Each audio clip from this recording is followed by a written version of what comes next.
And I am back, as we promised, with Donny to talk about the upcoming two lunar eclipses in 2021. So we already covered the solar eclipses, which are usually slightly bit more important than the lunar eclipses, because the lunar eclipses tend to be playing out more internally than on a physical level.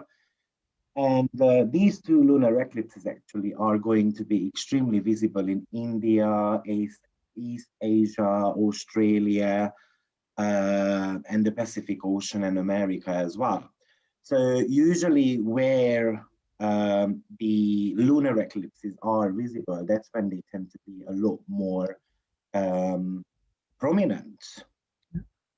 How are you doing, Donny? I'm good. We'll have our first lunar eclipse in the sign of Taurus That's at the end right. of 2021, but we'll get to that later.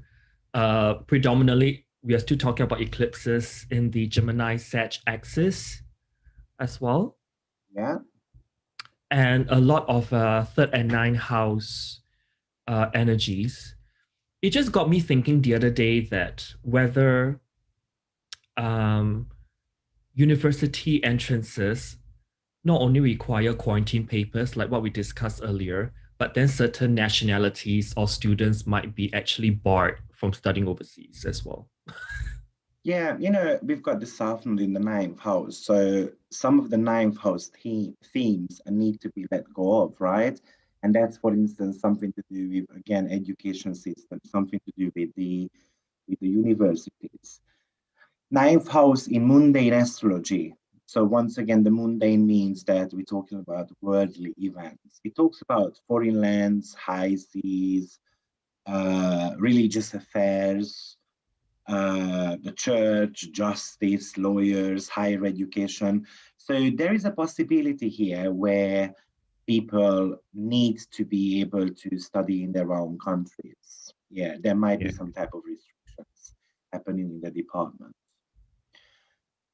Yeah, Okay, let's talk about this eclipse, how we actually will get to this lunar eclipse because um this lunar eclipse actually started off with a new moon way back on 26th of December 2019.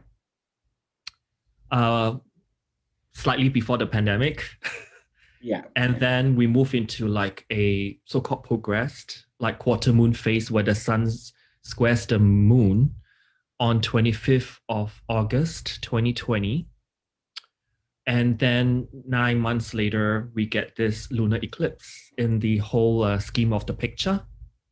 So you may want to track, maybe if you want, like look back at where the new moon that happened in late November 2019, whether something has been playing out in your life and how this lunar eclipse that's going to happen in late May of 2021, something will culminate eventually because it's an eclipse altogether.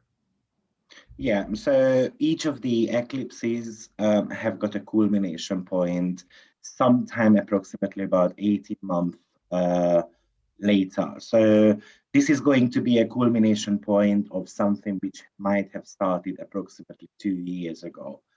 And yes, as Donny says, it's worth having a look at whether you started something new about 18 months ago, because then this is going to be the time of harvest. Because we're talking about a empowered full moon.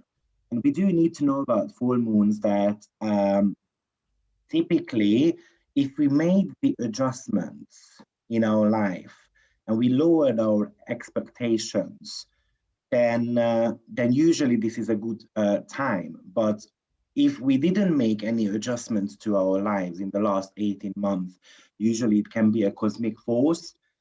So I give you an example. When we talk about lunar phases, we can really talk about relationship methods, because the sun represents the gentleman and the moon is going to be representing the wife. So the one phase before the full moon phase, usually about making the necessary adjustments and changing our kind of expectation towards the partner. So for instance, with a new moon, you might get to know someone new in your life. with the next moon phase, you take your relationship to the next stage. So you might move together. Then you guys having the first struggles there because obviously you get to know your partner really when you live together. And then after, maybe you want to take your relationship further and you want to get married, but the partner might say that I'm not ready yet. Because the full moon talks about basically my needs versus other people's needs. This is an opposition here. So the full moon usually talks about the fact that if we made the necessary adjustments, we lowered our expectation, we kind of compare our needs with the partner's needs, then it is a brilliant time. If we haven't done that, so usually it is quite challenging. So this time around, we are going to be having this full moon on steroids in the 3rd and the 9th house, which is something to do with the local travels versus international travels. We can talk about the primary school studies versus the higher education and so forth. So whatever has been happening since 2019 towards the end of the year, it just indicates for us that something needs to be implemented. And if the government hasn't acted on it, because of course we're talking about justice here as well, if there was no justice made, this could be quite a challenging time in the next 9 months after 2021, May 26. However, if the necessary steps are being made, then usually a full moon period can indicate a great energy around us. Do you agree with me? Yeah. Also, I think as we mentioned in the last video, Venus is out of bound in all eclipses in 2021. And likewise for here as well. And Mercury is also out of bound. So there's some, and since like Mercury and Venus are both in the 3rd house of television, like what's on the telly and media and all that, there can be a lot of mistrust, particularly because Mercury out of bound in Gemini, late Gemini, is squaring Neptune. So fake news, more fake news, more smoke and mirror news that kind of like divert our attention and, you know, being kept in a bubble of a delusion of sorts. Venus is also square Neptune. So yeah, it's a mixed bag with this particular lunar eclipse.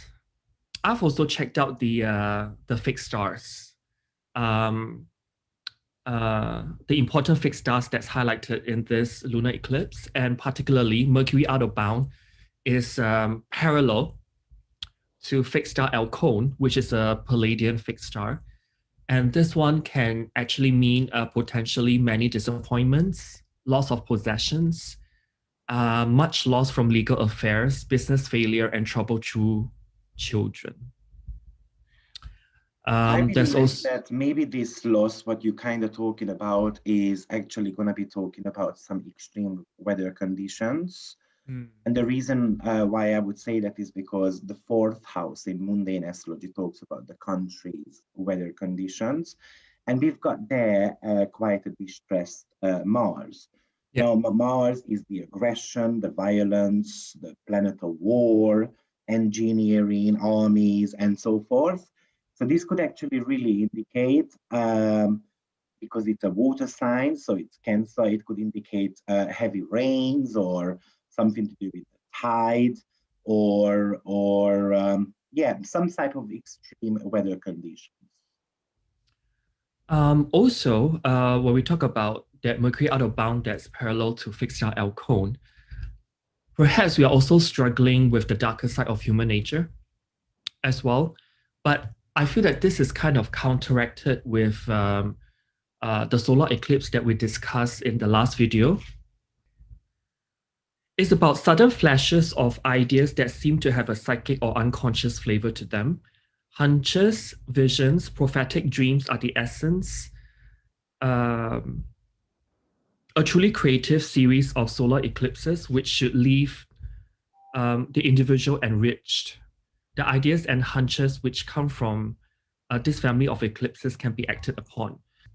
Mars here is actually ruled by the moon, and since it's part of the equation of a lunar eclipse, so I also looked at what fixed star the Mars actually sits on, and it's actually conjunct the fixed star Castor, which is one of the twins. Mm-hmm. And this one talks about a potential aimless life, and there's many ups and downs as well associated with that. You know what I also can see here is that, of course, we're talking about a lunar eclipse, but the lunar eclipse is being squared by Jupiter, right? Which is the ruler of Sagittarius, as well as, of course, Pisces. So therefore, when I was talking about at the beginning about the good part of the full moon, I mean, the ruler itself is actually squaring both of them, which could indicate, unfortunately, that there is still going to be some type of conflicts when it comes to the people's needs versus the governmental needs, right? Because Sun is representing here the government, and the moon is going to be representing the people. And again, something in regards to justice being served, something in regards to wanting to actually travel, for instance, with this third and ninth house. And that Jupiter seems to be not necessarily allowing it. Or even if it allows it, I would say it is allowing it partially. Because Jupiter is extremely strong in this chart. Of course, we're talking about a domicile position, so basically a rulership. Now, apart from Jupiter being in the 12th house, which we can also see that Jupiter has just recently changed signs. So it is again an indication, and Jupiter is not going to be there for that too long, because after a while it's going to go retrograde and it's going to go back into Aquarius anyway, which probably we're going to be talking about in a separate video. But when a planet ingresses into a new sign, it talks about new opportunities, new ways of dealing with matters.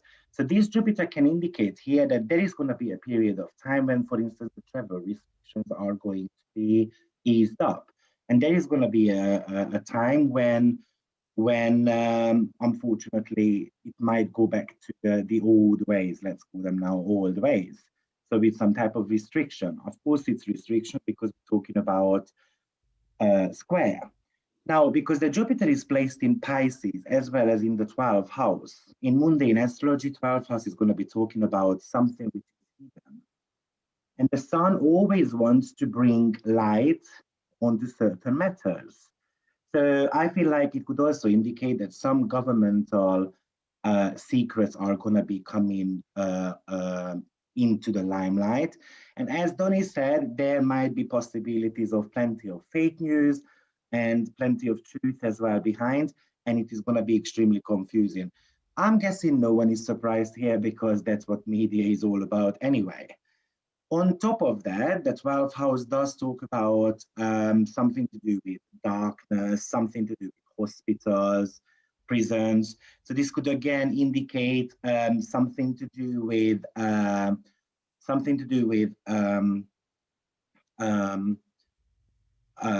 the healthcare eventually might be coming up, for instance, with a possible vaccine.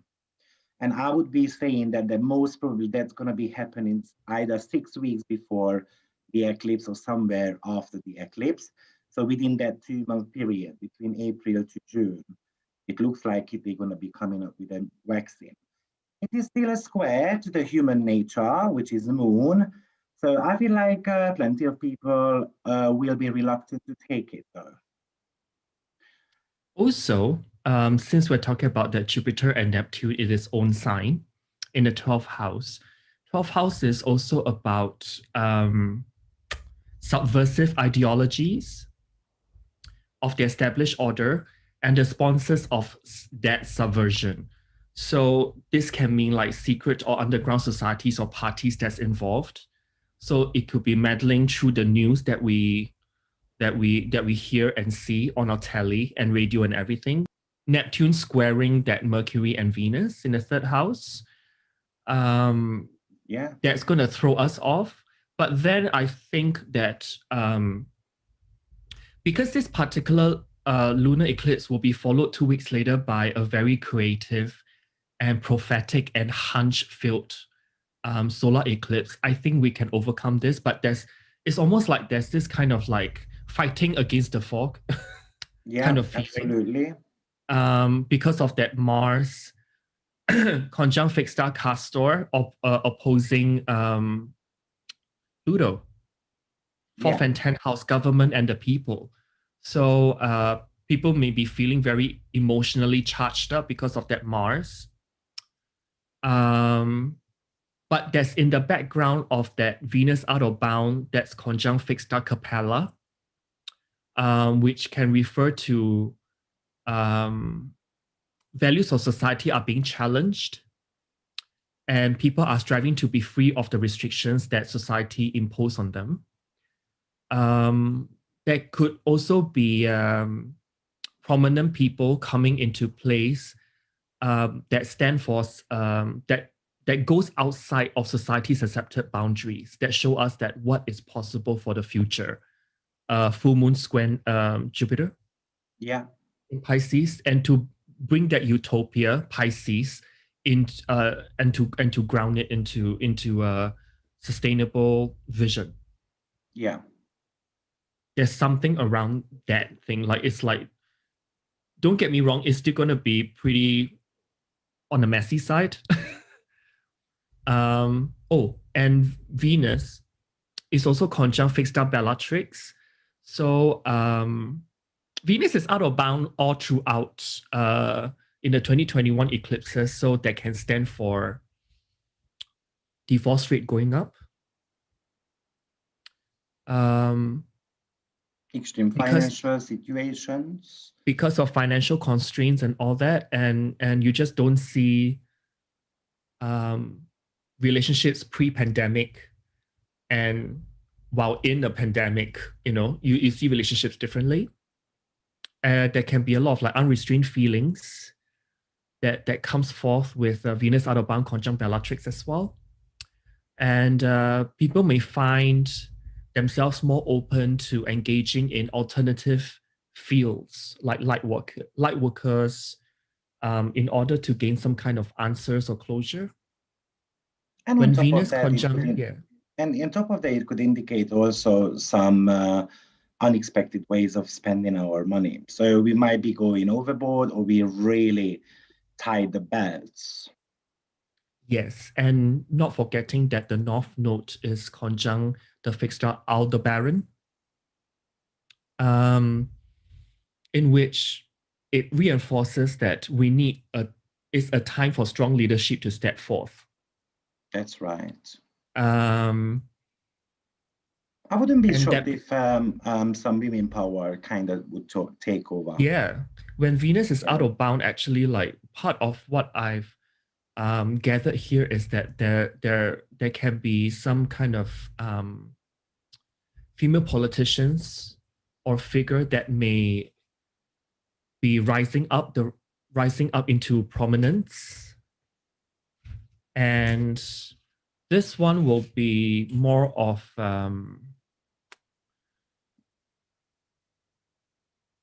on the grand political stage. I think some powerful speeches will be made, and it will just shift our belief systems, that 3rd and 9th house energy. Great. So let's see how the lunar eclipse energies are playing out in November 2021, which is going to be falling onto the 19th. This one is like our first lunar eclipse that's on the Taurus Scorpio axis. Yeah. And Moon is actually very close to the fixed star Algol, which is the Medusa head. Yeah. So someone may be losing their head, literally or metaphorically. It's a partial lunar eclipse, so it won't be as strong as the total one. This is actually a continuation of a series of lunations that started all the way in late May of this year. I think it's May 22nd of 2020. That's where the new moon has seeded then.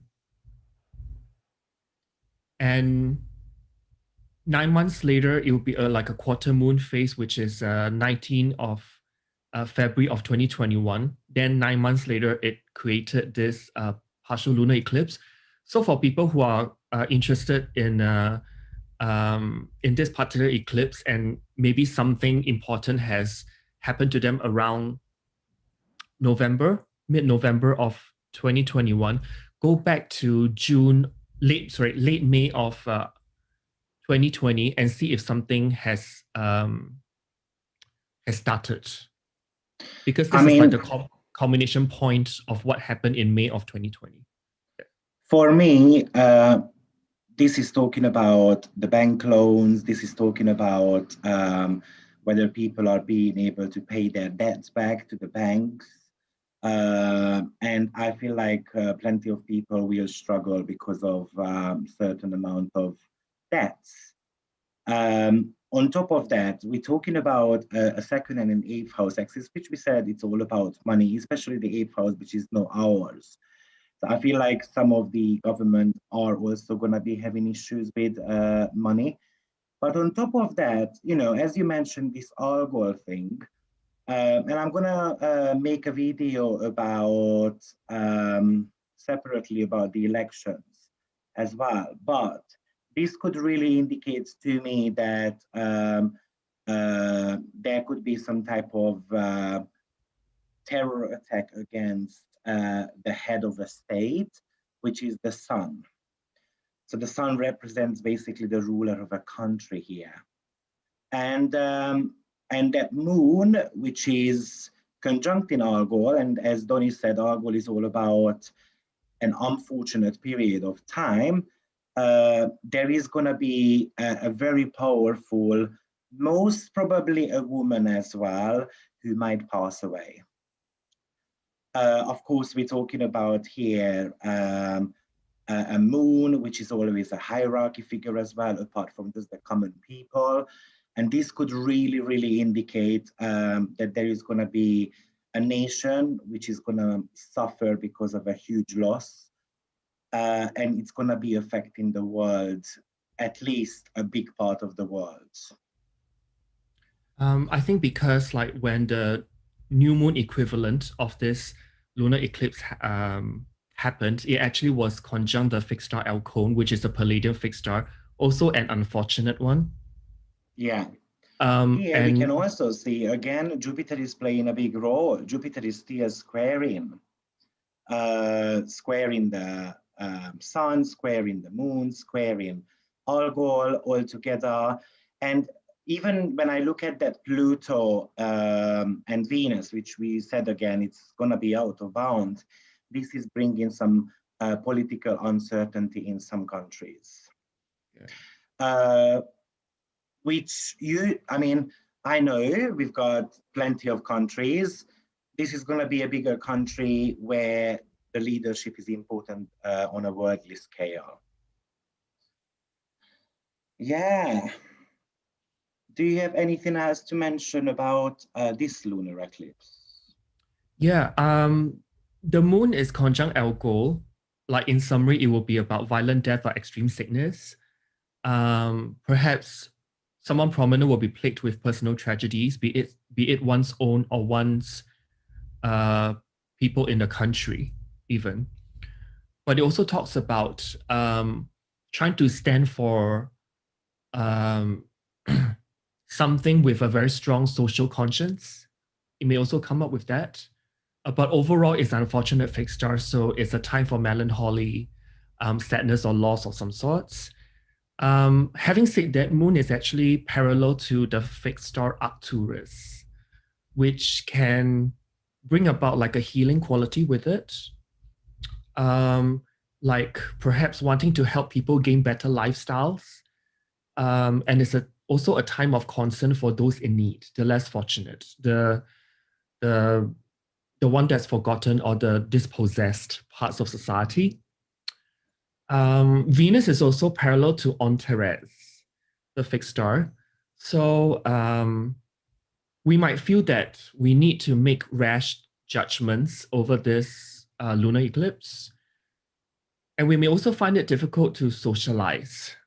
Only Venus is out of bounds. So this can represent like we may still be unable to socialize as per pre-pandemic.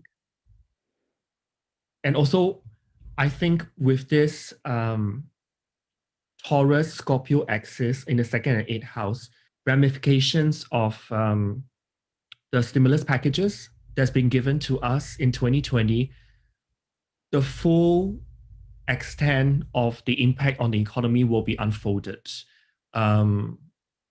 on this lunar eclipse around this period. Not forgetting that Venus is actually going to be in shadow and is preparing to go retrograde, and it's going to station to go retrograde at 26 or 27 degrees of Capricorn. So it'll conjunct Pluto 3 times. Which means that we are accessing all the governmental money, Venus, that came to us, that kind of, what do we do now moving forward now that the economy is in shits? You know, are there going to be more rash decisions because of that Venus position for the government 10th house to pump more money, Pluto, massive amounts of money into the economy to save us? Or are we just kind of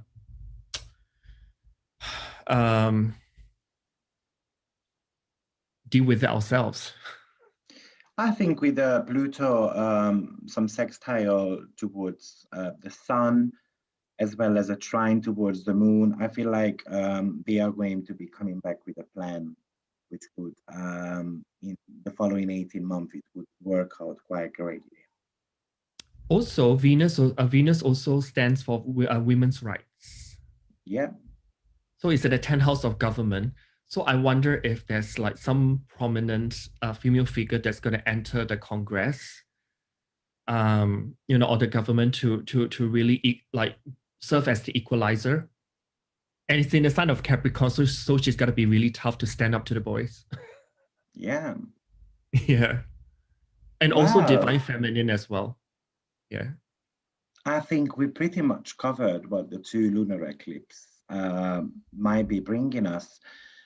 Overall, I would say that this is going to be an easier year for us. There's not going to be extremely too much happening on the sky, apart from these very powerful eclipses. But we are going to be coming back with a general overview of each of the major planetary alignments for you, so that you can pick a picture, put a picture together in regards to 2021. Thank you very much, Donnie. It was a pleasure as always. Can I actually add one more thing? I find it very interesting that Venus parallel to fixed star Antares can also mean that a period when the society is divided and there's extreme polarization. So it's going to be an interesting year. People are going to have very conflicting views since we have eclipses in Gemini Sag axis. But then there's an underlying like birthing of the divine feminine coming forth. And we may be like moving towards that in the coming few years. And this is like a transition period. That's right. Getting ready for a new phase of our lives, which is, of course, the Saturn-Jupiter conjunction on Aquarius is going to be marvelous as well. Yes. It's the equalizer Aquarius. Good. Well, thank you very much, guys, for joining us today. Don't forget to press like, give us some love, thumbs up, and subscribe. And we will be back shortly with a new video. Thank you, Donnie. Take care of yourself. Right. Bye. Bye-bye.